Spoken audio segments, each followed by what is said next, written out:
Salam alaikum wa rahmatullahi wa barakatuh. Bienvenue dans ce nouveau cours. Aujourd'hui, on va parler des raisons pourquoi un fi'l mudari devient léger. On va pas traiter dans ce cours pourquoi il devient ultra léger, mais on va parler de pourquoi il devient léger. Donc, la principale raison pour qu'il devienne léger, c'est qu'il a un harf devant lui qui le rend léger et on va les apprendre. Donc, les voici. Donc, si vous retrouvez un de ces mots devant un fi'l mudari, alors il va devenir léger. Donc, on a en, len, likay, hatta.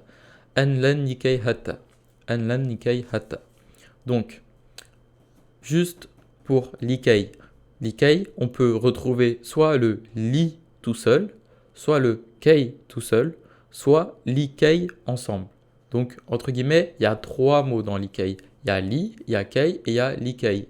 Donc, il faut bien retenir en, len, likay, hatta. En, ça veut dire pour, que, de, mais on peut aussi traduire par mettre le verbe à l'infinitif. Ensuite, le len, ça veut dire ne pas, c'est pour dire qu'il ne fera pas quelque chose dans le futur. Et likay, ça veut dire pour que, afin de. Et hatta, ça veut dire jusqu'à, au point que, de sorte que. Donc, par exemple, si on prend l'exemple du fi'l yadrusu, yadrusu, ça veut dire il étudie.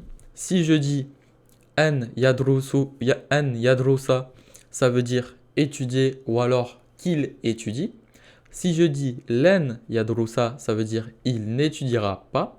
Si je dis likay yadrusa, ça veut dire pour qu'il étudie. Et si je dis hatta yadrusa, ça veut dire jusqu'à qu'il étudie.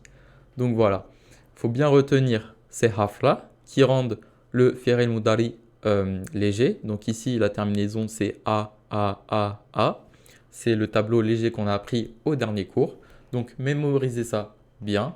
Et dans le prochain cours, on verra les harfs qui rendent les fi'l mudari ultra légers. Donc voilà, j'espère que vous avez bien compris. Prenez soin de vous.